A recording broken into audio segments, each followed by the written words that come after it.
네, 여러분 반갑습니다. 네, 여러분 반갑습니다. 김성윤입니다. 정말 오래간만에 인사를 드립니다. 어, 뭐 제 유튜브를 뭐 기다리시는 분들도 있었고, 뭐 진짜 한 몇 달 만에 하는 것 같습니다. 근 반년 만에 하는 것 같은데요.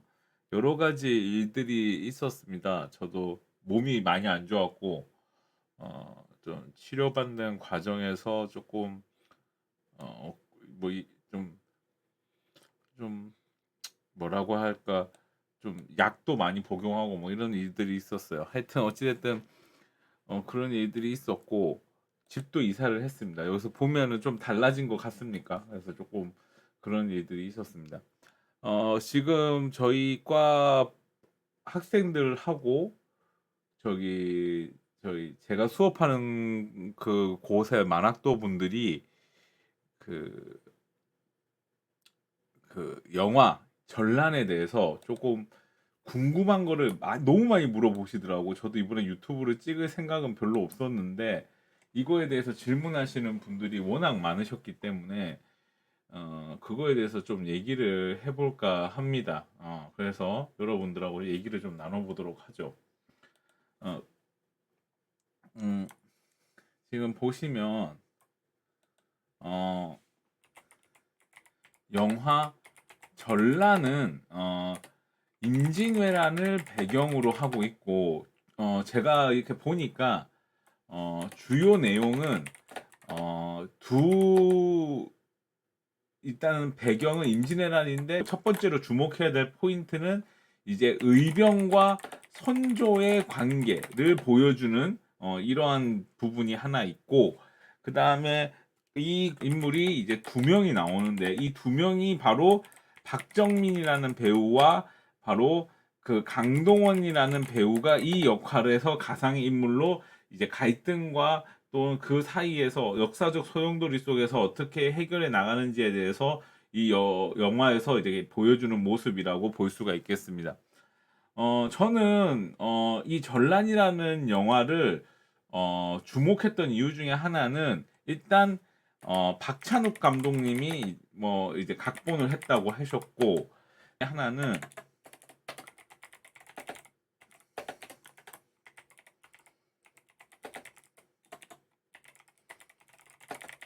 그 다음에 이 차승원이라는 배우를 전 개인적으로 되게 좋아하는데, 이 차승원이라는 배우가 이 선조 역할을 한다고 이제 말을 들었기 때문에, 그 차승원이라는 인물이 이 선조 역할을 어떻게 그릴 것인가에 대해서 개인적으로 좀 궁금했어요.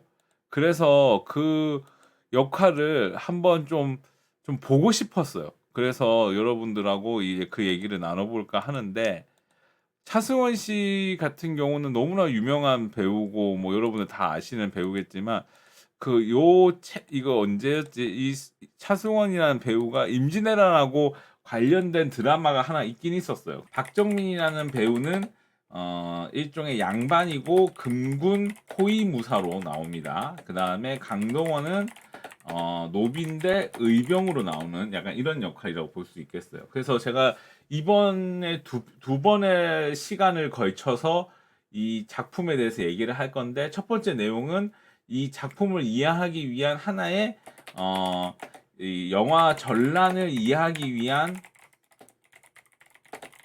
역사적 배경을 제가 이번에 좀 설명을 하고, 두 번째 시간에서는 영화 전란에서 여러분들이 이제 제가 이제 본 평가, 제가 평가를 이제 좀 이렇게 해보도록 제가 하겠습니다. 먼저 영화 전란을 좀 이해하기를 좀 보면, 먼저 역사적 배경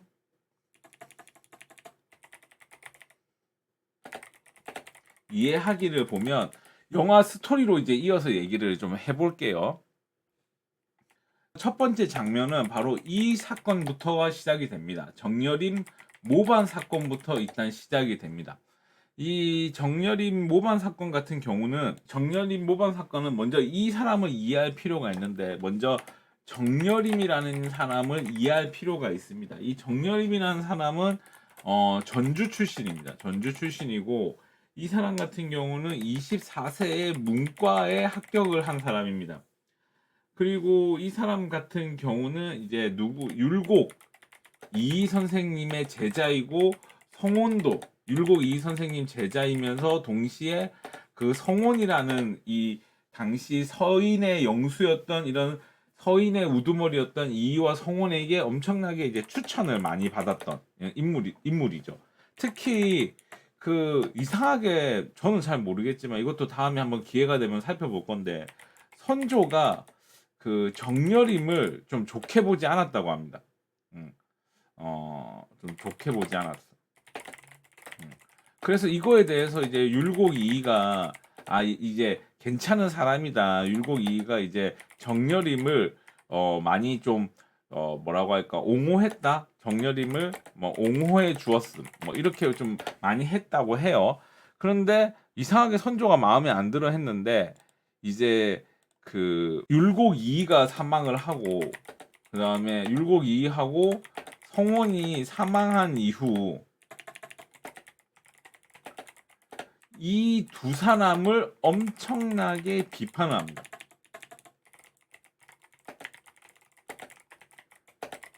그래서 동인 편에서 이제 활동을 하게 됩니다.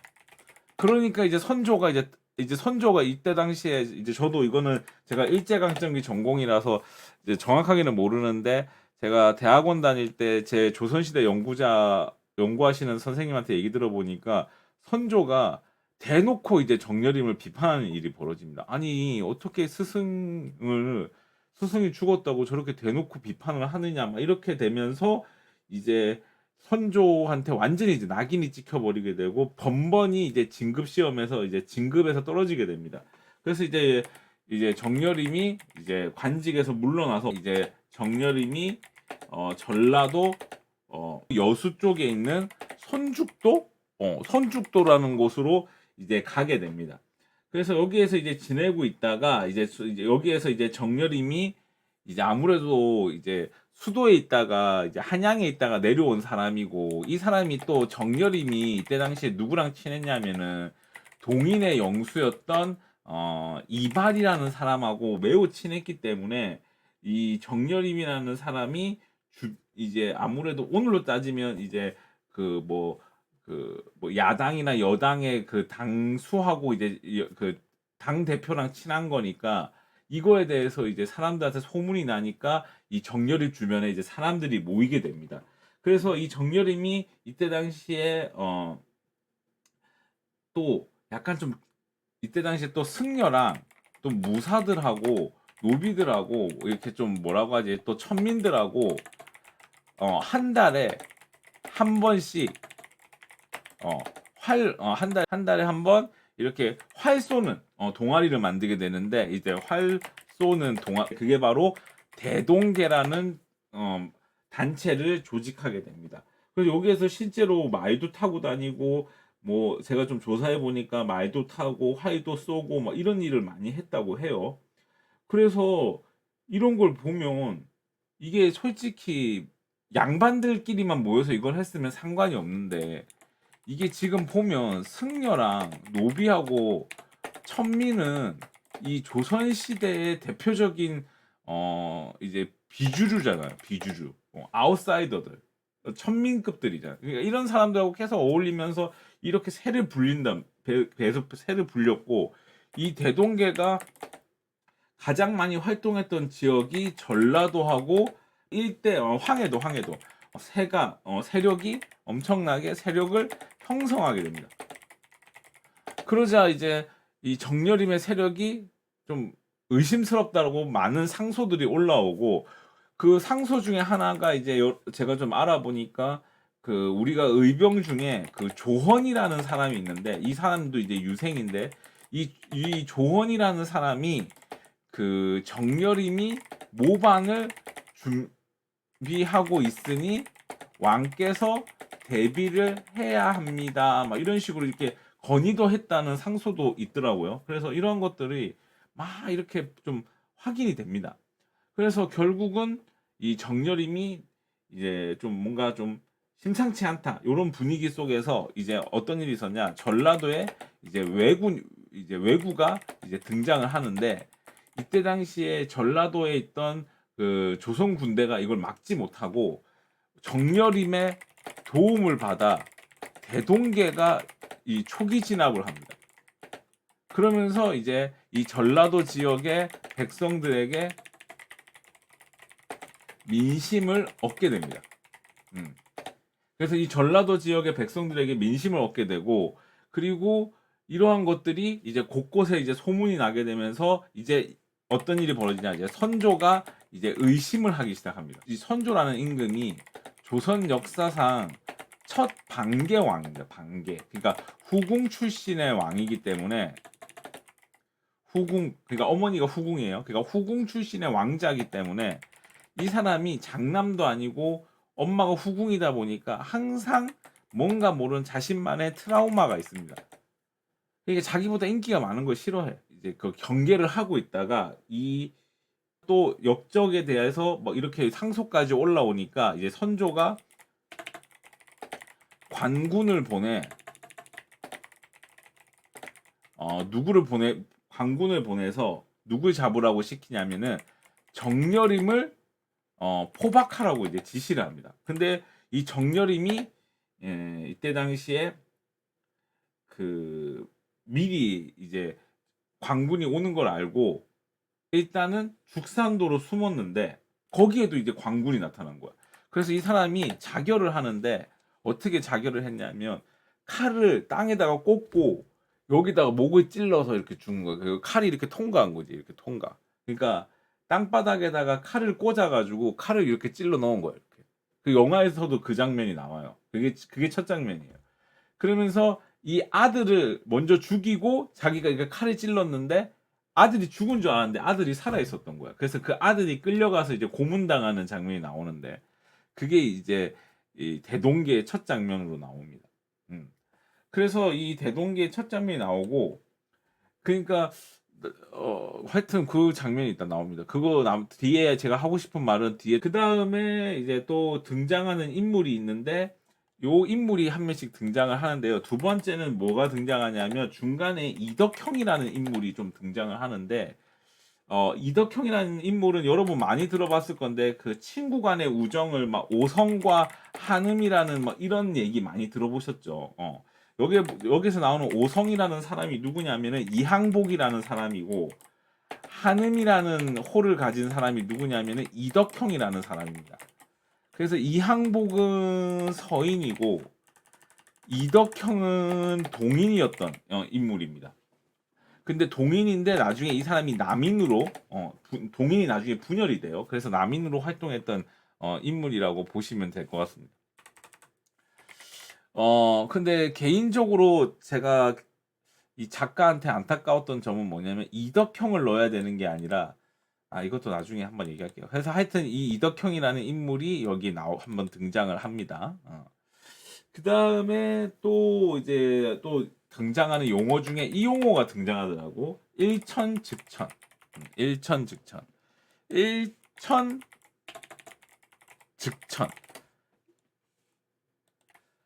일천즉천이라는 뜻이 뭐냐면은 부모 가운데 한쪽이 천민이면 자식도 천민이 된다. 이 얘기예요. 일천즉천. 이 용어가 한번 나오더라고요. 그 다음에 두 번째는 이걸 얘기하면은 제가 완전히 스포하는 거라서 얘기를 못 하겠고 네 번째는 장례원이라는 게 나오더라고요. 장례원. 이 조선시대 장례원이 뭐 하는 곳이냐면 노비문서 관리하는 곳이에요.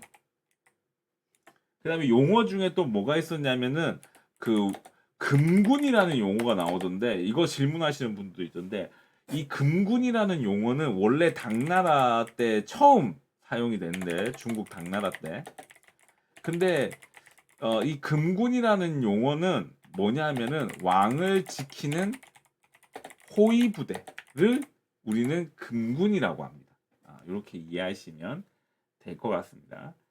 그 다음에 또 뭐가 있냐면은 이거 장원급제가 나오던데 여러분 장원급제라는 뜻이 뭐냐면 1등 했다는 뜻입니다. 그래서 조선시대는 과거 시험 중에 무과하고 문과가 있는데 보통 장원급제를 하면 한양에서 근무를 합니다.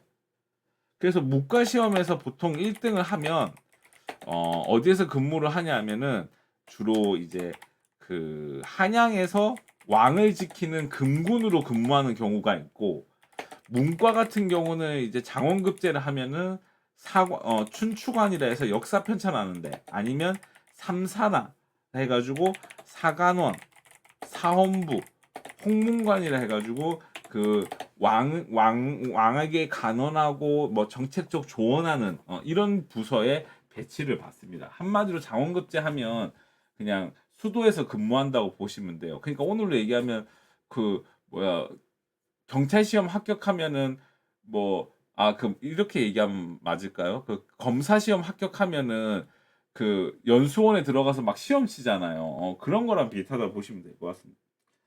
자, 그 다음에 또 나오는 용어가 뭐가 있었냐면은, 이거는 좀 나중에 얘기하도록 하고, 김자령이라는 인물이 나오는데, 이 인물은 가상의 인물인데요.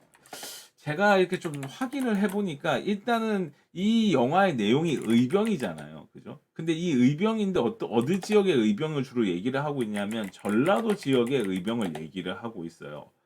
그래서 제가 봤을 때는 이 김자령이라는 인물은 아마 김덕령 장군 아닌가 하는 생각을 좀 많이 했어요. 이분이 이제 전라도 유생 출신이거든요. 근데 이 김덕령 장군 같은 경우가 이제 전라도에서 엄청나게 대단한 그 의병으로 활동을 했는데, 이 분이 나중에 이제 문제가 발생하는데, 이게 어떤 사건이 있었냐면은 자, 하나 얘기를 해둘게요. 우리가 임진왜란이 1592년부터 1598년을 이제 임진왜란이라고 많이 얘기를 하는데, 1595년부터 1594년, 이거 학자들마다 의견이 달라요. 그래서 1597년까지를 임진왜란 중에 휴전 기간이라고 많이 얘기해요. 그래서 이때 당시에 이제 이순신 장군이 이때 이제 백의종군을 이제 가게 되는 거예요. 그러다가 1597년부터 1598년까지가 이제 뭐가 터지냐, 이제 정유재란이 터지는데, 요 휴전 시기에 이제 어떤 일들이 있었냐면은 그 이몽학의 난이라는 게 일어나요.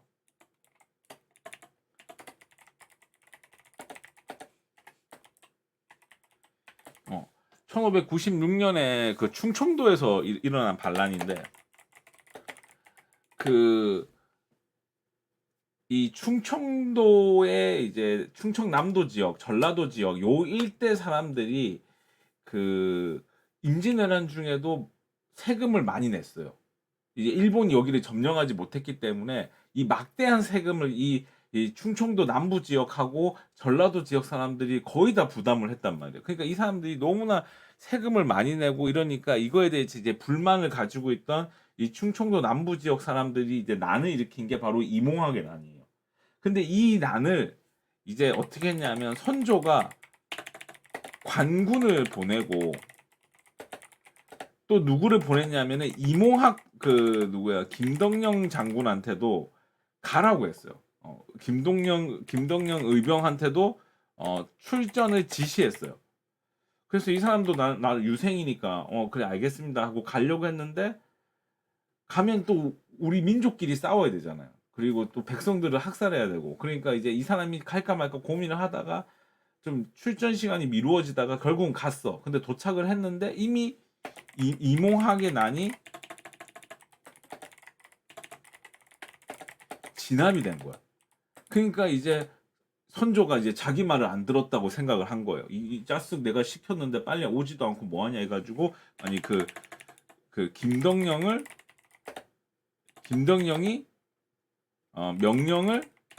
왕의 명령을 제대로 이행하지 않았다라고 이 생각을 하고, 결국은 김덕령을 사형시킨 사건이에요.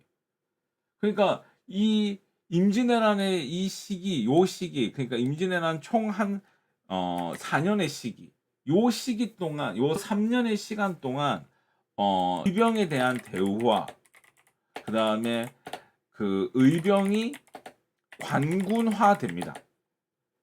이러한 문제들 때문에 결국은 정유재란 때 의병이 일어나지 않습니다. 거의. 그러니까 임진왜란 때 제가 정확하진 않지만 좀 찾아보니까 임진왜란 때 조선군이 14만이더라고. 14만. 이게 의병하고 관군하고 포함한 집계더라고요. 제가 좀 찾아보니까. 그런데 정유재란 때 보면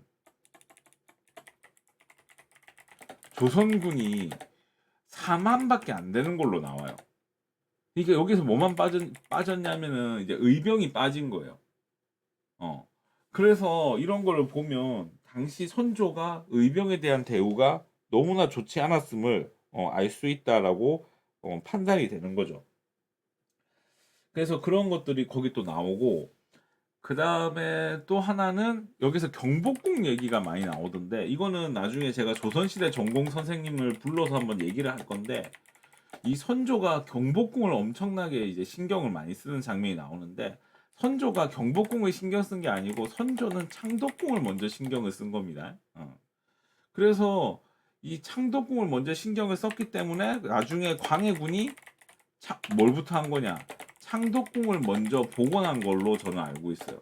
그런 부분도 좀 이해를 하시면 될 것 같고 이게 왜 그러냐면은 이제 선조가 피난을 갈 때 우리 조선의 궁궐이 경복궁, 창덕궁, 창경궁 이렇게 있었는데 이 세 개 궁궐이 다 소실이 된 거예요. 그래서 이 소실된 거를 이제 복원을 하려고 했는데 이제 창덕궁하고 창경궁만 이제 광해군이 이제 복원을 한 거고 그 다음에 경복궁은 나중에 이제 그 여러분 다 아시겠지만 고종 때 이제 흥선대원군에 의해서 이제 복원이 되는 이렇게 중건이 되는 그런 과정을 거치게 된다라고 보시면 될 것 같습니다. 그래서 이렇게 좀 이해하시면 되지 않을까 싶습니다. 그래서 이 영화 전란을 보기 위한 일종의 좀 내용들을 얘기를 했는데 참 하나가 더 빠졌네. 항해라는 게 있는데요. 항해가 뭐냐면은 그 여러분 그 가토 기요마사라는 사람이 있어요. 이때 당시에 그 임진왜란 때 이군 대장이었는데 이군 대장 선봉장이에요. 선봉장 중에 누가 있었냐면은 이 사람 부하 중에 누가 있었냐면은 사야가라는 사람이 있었어요. 사야가. 근데 이 사람이 바로 어떻게 했냐? 조선에 항복을 했어요. 항복 그러니까 조선에 오자마자. 그래서 이때 선조가 이 사람한테 이제 이름을 하사하는데 그 이름이 이제 김충선 장군님으로 하사하고 이분은 오래 살아가지고 이분이 엄청나게 활동을 했어. 우리나라 장군님이 돼가지고 일본군하고도 나중에 임진왜란 때도 싸우고 정유재란 때도 싸우고 내가 알기로는 병자호란 때까지도 이분이 활약한 걸로 내가 알고 있거든요. 그래서 이런 것들을 이 영화에서 나온다. 그래서 이런 것들이 있었다라고 좀 보시면 될 것 같습니다. 그래서 나중에 제 조선시대 전공하시는 선생님 한번 모셔서 좀 자세하게 이야기를 좀 나눠보도록 하고 일단 제가 알고 있는 지식 범위 내에서 이렇게 좀 설명을 드렸습니다. 어, 어, 그리고 이 영화에 대한 이제 평가는 제가 또 이어서 또 하도록 하겠습니다. 수고하셨습니다.